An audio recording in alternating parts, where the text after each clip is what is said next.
Hello everyone, कैसे हो आप सब। मैं सुरेश चौधरी, ट्रिक्स एंड फंडा ऑफ लॉ क्लासेस में आपका हार्दिक स्वागत करता हूं। यहां हम पढ़ेंगे लॉ को ट्रिक्स के साथ में और अप्लाई करेंगे फंडा कि कैसे हम लॉ को इजीली याद कर सकें। तो बेसिकली जो आज अभी तक मेरे पास में दिक्कतें आई हैं उसमें से एक दिक्कत ये है कि सीआरपीसी में साहब हमें जो याद नहीं होता वो चैप्टर्स याद नहीं होते और चैप्टर्स में वो सेक्शंस याद नहीं होते।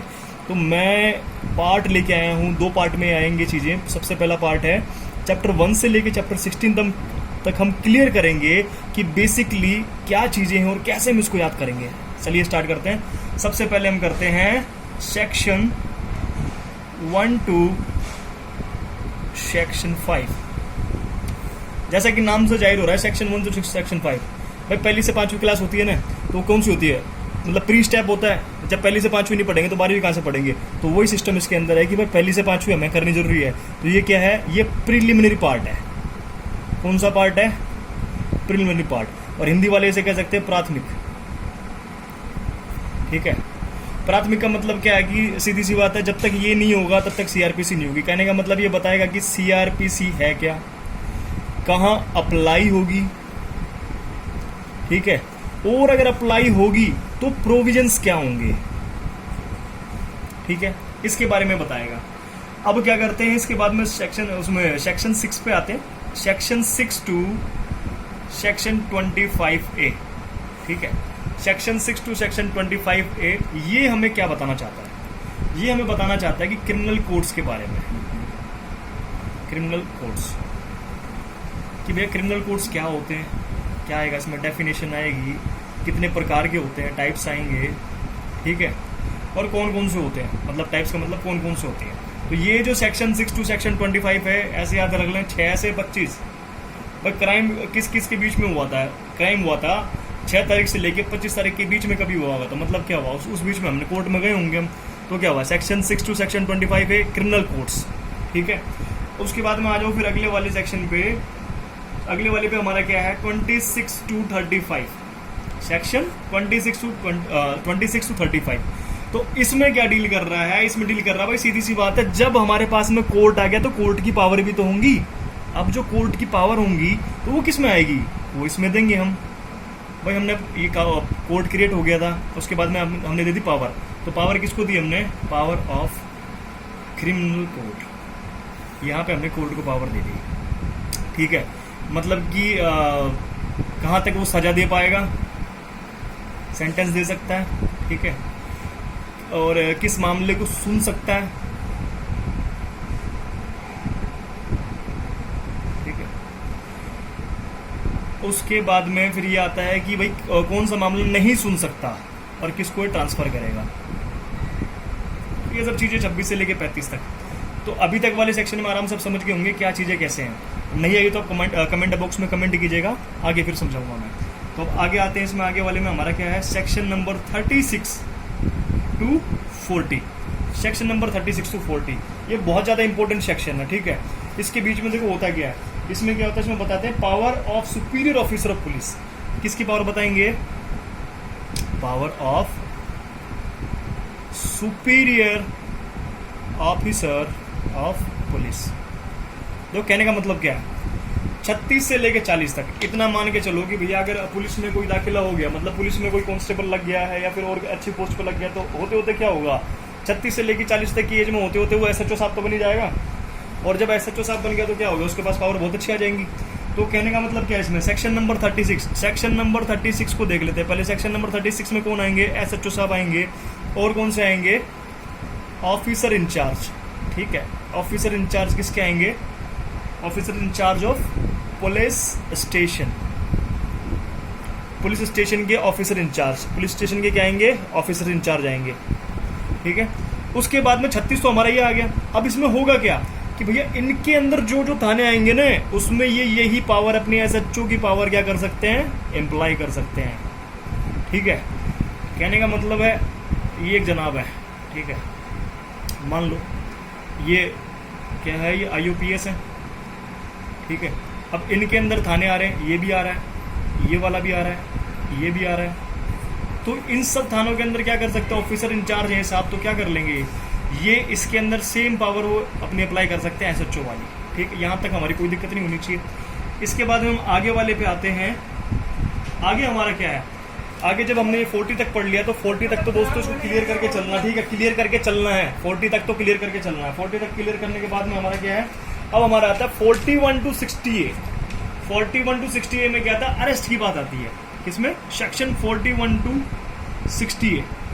अब ये जो चीज है ना अरेस्ट वाली, इसमें क्या होता है कि कई बार क्या दिक्कतें होती है, लोगों को जनरली पता नहीं होता भाई किस चीज में अरेस्ट करेंगे तो कौन हमें अरेस्ट करेगा और हमारे क्या क्या राइट्स वगैरह है, ठीक है। तो अरेस्ट के बारे में यहाँ पे बात हो रही। तो अरेस्ट में देखो सीधी सी बात है, ये जान लो कि कौन अरेस्ट कर सकता है और कितने टाइप के अरेस्ट हो सकते हैं। सीधी सी बात देखो कि ये जो सेक्शन है ना 41 to 60, ये अरेस्ट के संबंध में, और इसमें क्या दिया हुआ है, इसमें दिया हुआ है कि जो पुलिस है, पुलिस क्या करेगी, ये देखो हथकड़ी मान के चलो, ये क्या है, उसको मान लो हथकड़ी, क्या है ये, हथकड़ी। भाई अरेस्ट करेगी तो हथकड़ी लगाएगी। अब हथकड़ी लगाएगी तो क्या होगा, तो ये मतलब हथकड़ी लगाते समय किन किन चीजों का ध्यान रखेगी, किन किन चीजों का ध्यान रखेगी, इसके बारे में बताया गया। अब देखो एक चीज जान लो कि भाई जो अरेस्ट कर सकता है, कौन कौन कर सकता है, अरेस्ट कौन कौन कर सकता है, कौन कौन कर सकता है। अब भाई आपको ये पता है कि पुलिस तो कर ही सकती है, लेकिन आपको ये पता है क्या कि प्राइवेट पर्सन भी अरेस्ट कर सकता है, प्राइवेट पर्सन भी अरेस्ट कर सकता है। तीसरा क्या कर सकता है, तीसरा मजिस्ट्रेट साहब भी अरेस्ट कर सकते हैं। कौन कर सकता है, मजिस्ट्रेट साहब, ये भी अरेस्ट कर सकते हैं, ठीक है। तो इतना तो आपको पता लग गया कि अरेस्ट कितने प्रकार के हो गए, 3 प्रकार के हो गए। सबसे पहले किसने किया, पुलिस कर सकता है। दूसरे कौन कर सकते हैं, प्राइवेट पर्सन कर सकता है। तीसरा कौन कर सकता है, मजिस्ट्रेट साहब कर सकते हैं। लेकिन अब इसमें क्या होता है, मैं आपसे एक चीज पूछता हूं कि मैं कहूं कि री अरेस्ट कब होता है, कब होता है री अरेस्ट, और कौन कर सकता है री अरेस्ट। तो देखो बिना समय गवाए हुए बताता हूं आपको, री अरेस्ट वाला प्रोविजन क्या है कि अगर किसी प्राइवेट पर्सन ने किसी को अरेस्ट किया, मतलब कि इसको कन्फाइन कर लिया, कहने की बात है इसने कुछ ना कुछ किया होगा, इसको लगा होगा इसने कुछ गलत किया है, तब क्या हुआ कि प्राइवेट पर्सन ने इसको अरेस्ट किया। अरेस्ट करने के बाद में ये ले गया थाने में, और पुलिस को लगता है, पुलिस को अगर लगता है कि इसने कुछ किया तो इसको पुलिस क्या करेगी, अरेस्ट कर लेगी। तो क्या हुआ, ये री अरेस्ट हुआ। तो री अरेस्ट वाला प्रोविजन कहाँ हुआ, जब प्राइवेट पर्सन किसी को अरेस्ट करेगा तो वहां पे री अरेस्ट वाला प्रोविजन होगा। अब ऊपर वाले में मैं आपको एक चीज बताना भूल गया था, 36 से लेके 40 तक में मैंने 36 तो आपको बता दिया था, लेकिन बाकी जो हमारा बचा था, क्या बचा था, 37 to 40। 37 to 40 में ये जान के चलो कि ये जो आप लोग हो, मतलब आम जनता की क्या जिम्मेदारी है, जिम्मेदारी ये है कि अगर कोई भी क्राइम होता है ना, उसकी सूचना देनी है आपको, किसको, पुलिस को। किसमें, 37 to 40। तो यहाँ तक किसी को कोई दिक्कत नहीं होगी, और अगर आपको नोट करना है ना तो वीडियो को आप पॉज करके फिर नोट कर लेना। अभी हम ऐसा करते हैं, आगे वाले प्रोविजन पे चलते हैं।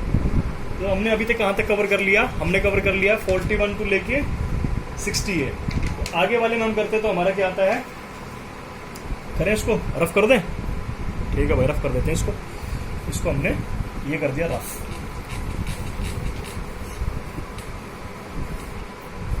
जस्ट अ सेकंड, ठीक है, कोई दिक्कत नहीं, ऐसे होगा, टेढ़ा मेढ़ा साफ होगा। आगे करते तो हमारे वाला क्या प्रोविजन है, अब हम पढ़ेंगे 61 to 90। क्या पढ़ेंगे हम, 61 to 90। जो 61 to 90 है, इसमें क्या है, इसमें 2 चीजें मान के चलो। इसमें क्या चीजें हैं, 2 चीजें हैं, इसमें 2 चीजें हैं। 61 to 90 में कितनी है, 2 चीजें हैं।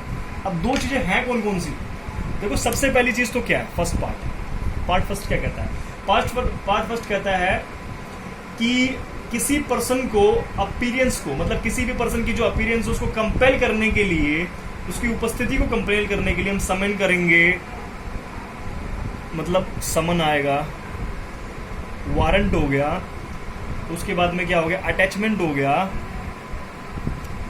या फिर क्या हो गया, प्रोक्लेमेशन हो गया। ये सब किस लिए हुए, किसी की उपस्थिति को कंपेल करने के लिए, मतलब उसको कोर्ट में बुलाने के लिए, ठीक है। अगर ऐसे नहीं आएगा तो ऐसे आएगा, समन भेजेंगे, वारंट भेजेंगे, नहीं करेंगे तो उसकी प्रॉपर्टी एडजस्ट करेंगे, प्रोक्लेम करेंगे, तब तो कोर्ट में आएगा। 61 to 90 है। फिर उसमें दूसरी चीज क्या है, उसके बाद में फिर जो दूसरी चीज आ रही है इसमें क्या है कि अगर वो कोर्ट के सामने पेश नहीं हो रहा है, ठीक है, तो फिर फर्दर हमारे जो प्रोसीजर होंगे वो अप्लाई करेंगे हम, अब क्या आता है इसमें 61 to 90A में, आप समझ गए ना। 61 to 90A में क्या कि अगर कोई बंदा कोर्ट में नहीं आ रहा तो उसको कैसे बुलाएंगे, समन भेजेंगे, वारंट भेजेंगे, अटैचमेंट लगाएंगे। हम किस लिए लगाएंगे, इतना सब कुछ इसलिए करेंगे ताकि वो कोर्ट के सामने पेश हो चुके, उसको पेश करना पड़ेगा, ठीक है। अब उसमें फिर जो आगे वाली चीज़ इसमें क्या आ गया, पहला चैप्टर तो ये हो गया इसका। उसके बाद में क्या आ गया 91 to 105। 91 to 105 क्या बताता है कि कंपेल प्रोडक्शन, चीज़ों को कोर्ट के सामने पेश करवाना, कैसे पेश करवाएंगे, ठीक है। यहाँ पे क्या कंपेल प्रोडक्शन, कंपेल प्रोडक्शन कि हमें चीज़ों को कोर्ट के सामने पेश करवाना है, कोर्ट के सामने हम पेश कैसे करवाएंगे। तो ये किस में दे रखा है हमें 91 to 105 में। इसमें क्या, इसमें वो सर्च वारंट जारी करना, मतलब इसमें क्या करेंगे, सर्च वारंट जारी कर देंगे। भाई समन भेजने से नहीं आया और किसी से नहीं आया तो फिर क्या करेंगे, अब क्या कर देंगे, इसको सर्च वारंट जारी कर देंगे। मजिस्ट्रेट साहब कहेंगे मुझे नहीं पता साहब कहाँ से आप ढूंढ के लाओगे, लेकिन इसको ढूंढ के कोर्ट में लाओ, ठीक है। उसके बाद में क्या आता है, फिर आता है 106 से लेके 124। 106 से लेके 124 में क्या है कि इसमें सिक्योरिटीज होती है। इसमें क्या होती है, सिक्योरिटीज होती हैं। अब कितने टाइप की होती हैं, देखो जो पहली सिक्योरिटी 106 से कौन लेगा, इतना जान लो आप। सिक्योरिटीज के संबंध में भैया बॉन्ड भरवा जाएंगे कि आगे से फर्दर में आपको ऐसा एक्ट ना करे, ठीक है। तो सिक्योरिटीज में सबसे पहले सिक्योरिटी कौन लेगा, ये लेगा क्रिमिनल मजिस्ट्रेट या जुडिशियल मजिस्ट्रेट, ठीक है। उसके बाद में बाकी जो है, बाकी जितनी भी सिक्योरिटी है, बाकी जो भी सिक्योरिटी है वो कौन लेगा, एग्जीक्यूटिव मजिस्ट्रेट लेगा। मतलब 107 to 110, 110, ठीक है। 107 से 110 तक की जो भी सिक्योरिटी है वो कौन लेगा, बाकी सारी की सारी एग्जीक्यूटिव मजिस्ट्रेट लेगा। उसके बाद में हम आ जाते हैं किसमें, 125 से लेके 128, 125 to 128। इसमें क्या है, मेंटेनेंस का आ रहा है। मेंटेनेंस मतलब जानते हो ना, भरण पोषण, भरण पोषण। 125 से लेके 128 में क्या आ गया, भरण पोषण आ गया। भरण पोषण में कोई दिक्कत नहीं किसी को, मेंटेनेंस आ गया। उसके बाद में आ जाओ 129 से लेके 148, 129 to 148। इसमें क्या आ गया, ये आएगा पब्लिक एडमिनिस्ट्रेशन के संबंध में, मतलब लोक प्रशांति के संबंध में, ठीक है। इसमें पार्ट आएगा। ये कितने पार्ट में है, 4 पार्ट में। ये कितने पार्ट में है, 4 पार्ट में है, ABCD। किसके संबंध में, ये लोक प्रशांति या प्रशासन मान लो, लोक प्रशासन, लोक प्रशासन के संबंध में, मतलब पब्लिक एडमिनिस्ट्रेशन के संबंध में। अब क्या आता है, फिर हमारे पास आ जाता है लास्ट में आता है 149 to 153। ये कौन से हैं, प्रिवेंटिव ऑफेंस है। प्रिवेंटिव ऑफेंस मतलब कि हम कौन कौन से ऑफेंस को मतलब प्रिवेंट कर सकते हैं इसमें। अब हमारे पास में क्या है, इसके बाद में कौन सा बचा है हमारे पास में, आगे वाले सेक्शन हम पढ़ते हैं। इसमें आगे वाले में क्या दे रखा है हमें, आगे वाले में हमें ज़्यादा कुछ नहीं दे रखा है। ये दे रखा है चैप्टर 12, 154 to 176, 154 to 176। इसको देख लेते हैं। इसमें आती है इन्वेस्टिगेशन। इन्वेस्टिगेशन का मतलब है कि भैया जांच वाँच करके लाओ और मुझे बताओ इस चीज़ में हुआ क्या है, ठीक है। ये कौन कहेगा, कौन कहेगा इसको, इसको कहेगा कौन कहेगा, मजिस्ट्रेट साहब कहेंगे ना कि भाई ढूंढ के लाओ और बताओ कि इन्वेस्टिगेशन में क्या मिला और क्या नहीं मिला, ठीक है।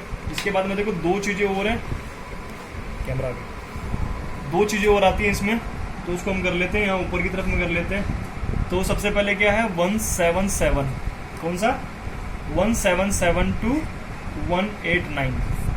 ये किसके बारे में है, ज्यूरिसडिक्शन के बारे में। ज्यूरिसडिक्शन को ऐसा मान लो कि क्षेत्राधिकार। क्षेत्राधिकार का मतलब क्या है कि कौन से कोर्ट का क्या ज्यूरिसडिक्शन होगा, ठीक है, कहाँ से कहाँ तक सीमाएं लगेंगी इसकी, उसके बारे में आएगा ज्यूरिसडिक्शन के बारे में। वो कहते हैं ना कि आपका ज्यूरिसडिक्शन नहीं लगता साहब इसमें, ये मैटर तो वहाँ का है। तो ज्यूरिसडिक्शन का मतलब है कि अलग अलग स्टेट का अलग अलग मैटर, ठीक है। उसके बाद में आ गया हमारा कौन सा आ गया 190 to 199, 190 से 199 कॉग्निजेंस लेने की बात है। कॉग्निजेंस लेने की बात है। कॉग्निजेंस कब होगा,